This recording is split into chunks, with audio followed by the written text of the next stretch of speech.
Good afternoon. So first, heartfelt gratitude to the organizers of Agents of Change for inviting me to this remarkable event. And second, a quick show of hands, how many of you identify as public health professionals, agents? Fantastic. Oh, that's easily 60, 70%. Fantastic.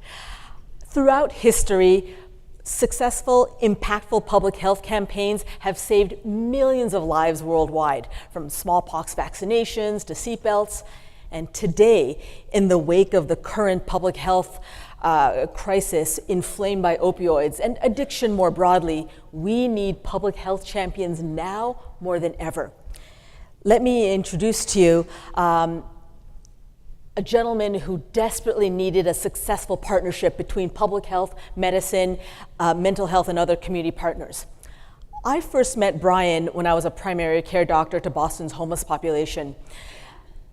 Frustrated, depressed, struggling with severe neck, shoulder, and back pain, Brian said to me, "Dr. Roy, I just can't take it anymore." In addition to his medical and mental health issues, he also had just lost his job and he lost custody of his son, which drove him even deeper into depression. Ashamed but desperate, he started to use heroin to relieve his pain and suffering, and he couldn't stop. Sadly, Brian's story is not unique. It turns out that the leading cause of death amongst my patients was drug overdose.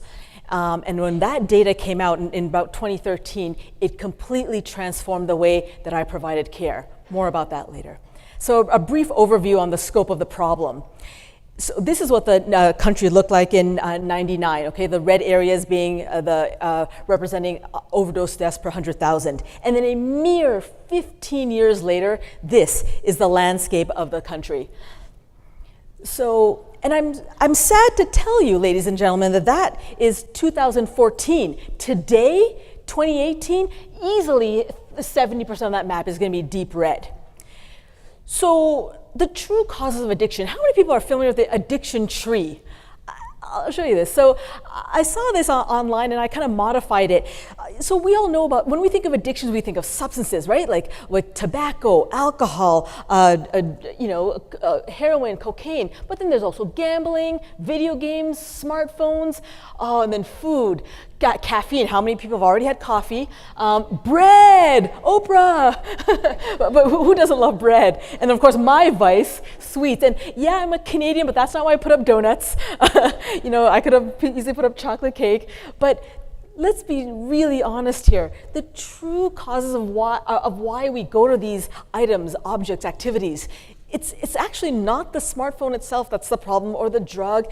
It's those are the consequences. The underlying roots of addiction are some type of traumatic event: divorce, death of a child, loss of your job, a history of being sexually assaulted, physically abused, neglected. And all of these experiences, one or a succession of them, lead to complex feelings of isolation, grief, shame, fear, anger. And sometimes there's genetics as well. And many of these experiences were experienced by my patient Brian, and almost every single patient I've ever taken care of who now struggles with addiction. So I want to make sure everyone's really clear on the definition of addiction, which is a chronic medical disease, a relapsing and remitting disease of the brain that results in compulsive drug seeking and use, despite harm to the person using and to those around him or her. And yet, of the 23 million Americans with substance use disorder, only 10% access treatment. We need effective interventions. So I offer to you 3 ideas, strategies as public health champions. I could fill this slide with probably 20 different ideas, but let's start with these 3. We need to really reduce the stigma that's pathologically associated with addiction. So what is stigma? It's any type of attribute, behavior, condition that's socially discrediting. So remember what I just said, right? 23 million Americans with substance use disorder, only 10% access treatment. Stigma is a major barrier to seeking help. And according to the World Health Organization, drug addiction is the #1 most stigmatized social problem, more than mental illness, more than alcohol. So I offer to you a simple yet effective way to reduce stigma. And it's something that we can all pay forward. Studies show that when we use stigmatizing, punitive, tough language like substance abuser, drug abuse, war on drugs, dirty urine, junkie, cokehead, lush, addict, studies show that patients self-stigmatize. Patients are less likely to seek help, and they're more likely to perceive discrimination. In addition, studies show that when healthcare professionals hear these words, they have less regard with people with addiction, for people with addiction. They label them as being less motivated, angry, violent, manipulative. And they spend shorter time in clinics with them. And all of this adds to suboptimal care. So as an alternative, studies show that when we use less punitive language, less stigmatizing language, such as a person with substance use disorder, a person with substance use issues, your urine is positive for opioids.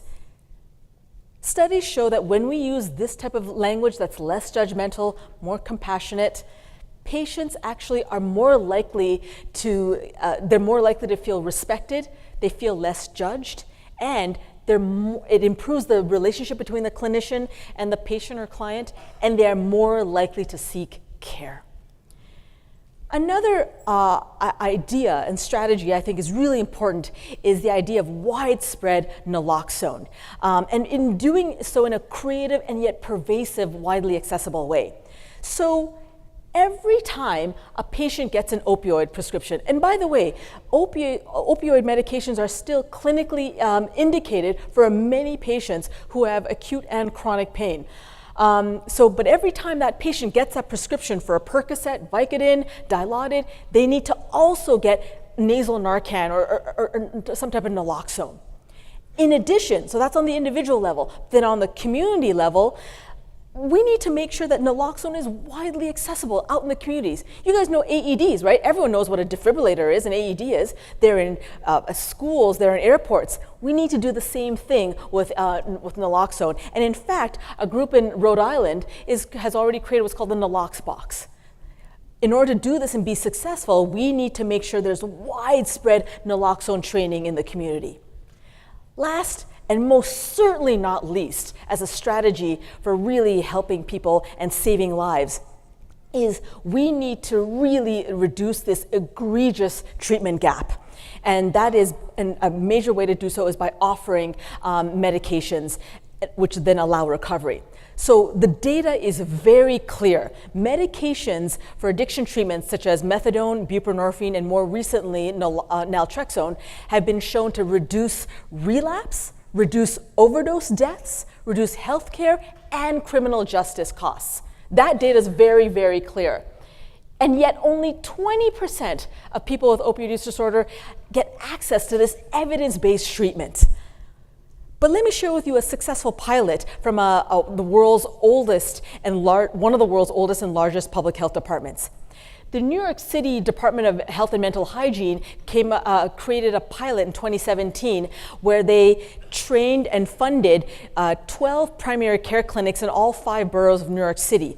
And they were successful in introducing bup and there are now 25 buprenorphine prescribers who have the capacity to treat up to 750 patients.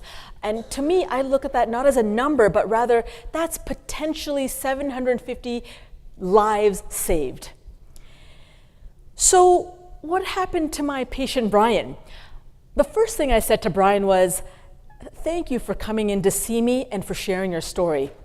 We're going to work together to help you get the care that you need and deserve. I connected him to psychiatry, orthopedic surgery, case management. I started him on a medication, buprenorphine, for his opioid use disorder. Today, after some time, he began to feel better. He felt better physically, emotionally, spiritually. Today, Brian has an apartment, he has a relationship with his son, and he is in recovery. Today, Brian's life has a sense of purpose. And what's really exciting is that his story is going to be featured in a documentary film that'll be coming out this year. And I was also privileged to share that story and that journey, including my own transformation as a doctor who completely sees this differently. Last but not least, I just wanted to, oops, sorry guys. These are some really key resources that I encourage all of you to visit and share with others. I could not have done this without some really smart people. And on that, thank you so very much for listening.